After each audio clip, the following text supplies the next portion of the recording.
రక్షకుడును ప్రియ కుమారుడునైనటువంటి నజరేయుడేసు నామమున మీకు అందరికీ శుభములు తెలియపరుస్తుంటున్నాను. ఈ రీతిగా ఉదయకాల సమయంలో మిమ్మల్ని కలుసుకొనుట ప్రభువును బట్టి స్తుతిస్తూ ఉంటున్నాను. మరి ఎలాగ ప్రార్థన చేయవలను అని మనము పరిశీలన చేసినట్లయితే విశ్వాసముతో ప్రార్థించాలి అని లేఖనము మనకి సెలవిస్తూ ఉంటున్నది.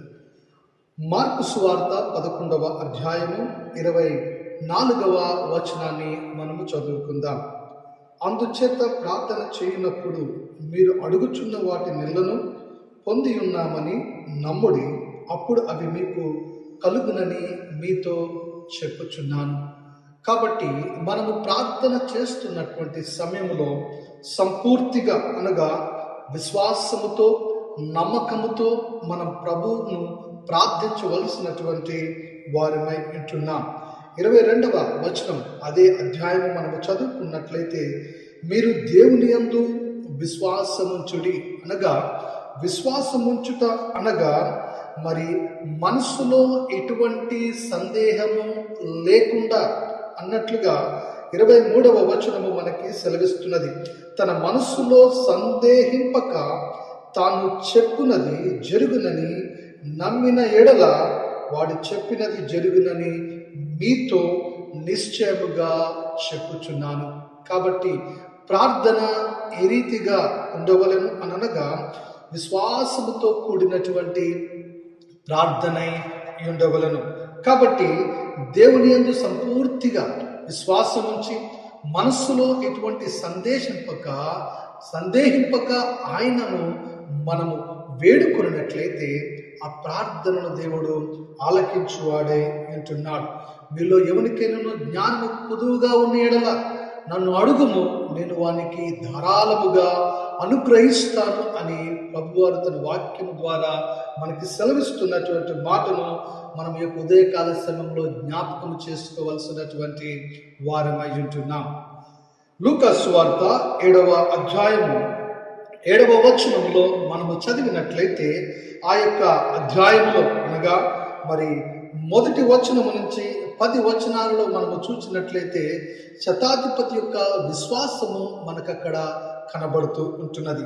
శతాధిపతి యొక్క విశ్వాసాన్ని మనము చూసినట్లయితే 7వ అధ్యాయము లూకా సువార్త 7వ వచనం, అందుచేత నీ యొద్దకు వచ్చుటకు పాత్రుడనని నేను ఎంచుకొనలేదు, అయితే మాట మాత్రము సెలవేమో, అప్పుడు నా దాసుడు స్వస్థపరచబడును. చూడండి, మొర్ర పెడుతున్నాడు, దేవుని మీద ఆధారపడుతున్నాడు, విశ్వాసం ఉంచుతున్నాడు, ఆయన ద్వారా నేను పొందగలను అనే ఒక నిశ్చయత నమ్మకము అతడు కలిగినట్లుగా మనము చూస్తున్నాం. అనగా ఈ యొక్క శతాధిపతి ప్రియుడైనటువంటి దాసుడు మరి అనారోగ్య పరిస్థితులలో రోగి అయి చావనై ఉన్నటువంటి పరిస్థితులలో మనము చూచినట్లయితే అతడు ప్రభు వారిని అడిగినట్లుగా స్వస్థత విషయంలో మరి ప్రభు వారి దగ్గరికి వెళ్ళినట్లుగా మనము చూస్తూ ఉన్నాం. అయితే 3వ వచనము చూచినట్లయితే శతాధిపతి యేసును గూర్చి విని ఆయన వచ్చి తన దాసుని స్వస్థపరచవలనని ఆయనను వేడుకొనుటకు తన యూదుల పెద్దలను ఆయన యుద్ధకు పంపెను. చూడండి, ఇక్కడ మనము చూచినట్లయితే ప్రభు వారు ఏమంటున్నారనగా వారు యేసునకు వచ్చి నీ వలన ఈ మేలు పొందుటకు అతడు యోగ్యుడు, అతడు మన జనులను ప్రేమించి మనకు సమాజ మందిరము తానే కట్టించునని ఆయనతో చెప్పి మిక్కిలి బ్రతిమాలుకొనెను. అయితే కావున యేసు వారితో కూడా వెళ్ళను. ఆయన ఆ ఇంటి దగ్గరికి వచ్చినప్పుడు శతాధిపతి తన స్నేహితుని చూచి, మీరు ఆయన దగ్గరికి వెళ్ళి ప్రభువా శ్రమ పుచ్చుకొనవద్దు, నీవు నా ఇంటిలోనికి వచ్చుటకు నేను పాత్రుడను కాను. 3 విషయాలు మనకి ఇక్కడ అర్థమవుతున్నాయి.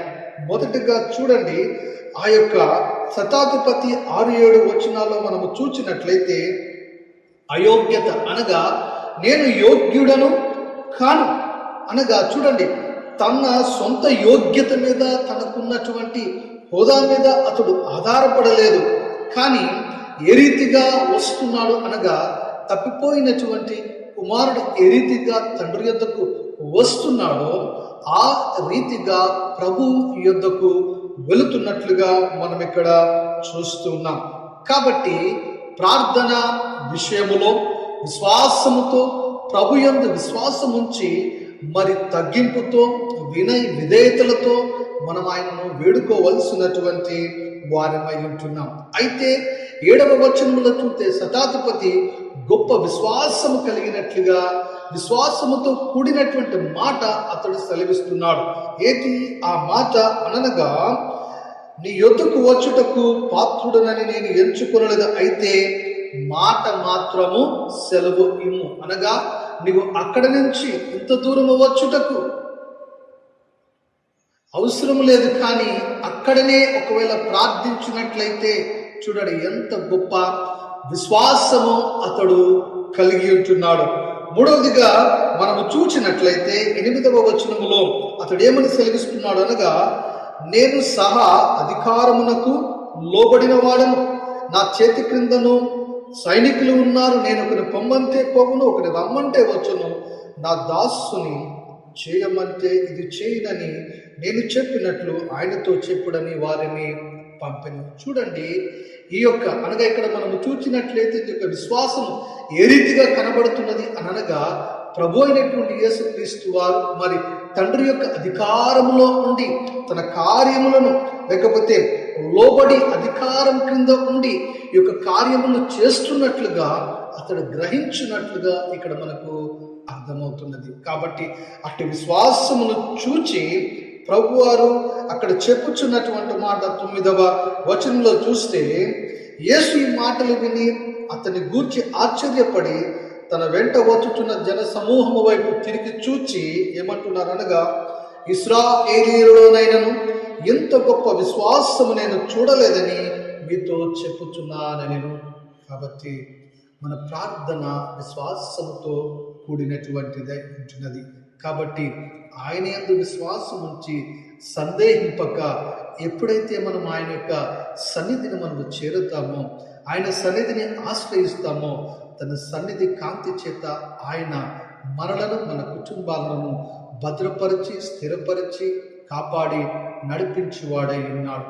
అట్టి కృపను మరి ఈ ఉదయకాల సమయంలో మరి ఆయనను వేడుకొని పొందుకొని అట్టి దీవెనలతో ఈ దినమంతయు ముందుకు సాగుతూ ప్రభువును స్తుతిద్దాం. అట్టి కృపను దేవుడు మనకు అనుగ్రహించునుగాక. ప్రార్థన చేసుకుందాం. మమ్మల్ని మిక్కిలిగా ప్రేమించిన మా ప్రియ పరలోకపు తండ్రి, మీ కొందనాలు స్తోత్రాలు స్తుతులు చెల్లిస్తుంటున్నాము ప్రభువా. మా ప్రార్థన విశ్వాసముతో కూడినటువంటిదే నాయన ప్రభా, మరి వినయ విధేయతలతో నాయన ప్రభా మరి సంపూర్తిగా మనస్సులో సందేహింపక నాయన ప్రభా నీ మీద ఆధారపడి నాయన ప్రభా నిన్ను వేడుకుని నాయన ప్రభా అట్టి దీవెనలు పొందుకుని నాయన ప్రభా వ్యక్తిగతంగా మేము మా కుటుంబాలు ప్రభా మరి అట్టి కృపలో బలపరచబడుటకు ఈ దినమంతటిలో నీ కృపను మాకు అనుగ్రహించి నడిపించమని నజరేయుడైన యేసు నామమున అడిగి వేడుకొనుచున్నాము తండ్రి, ఆమేన్. ప్రభు అయినటువంటి యేసుక్రీస్తు యొక్క కృప మీ అందరికీ తోడై ఉండునుగాక. ఆమేన్.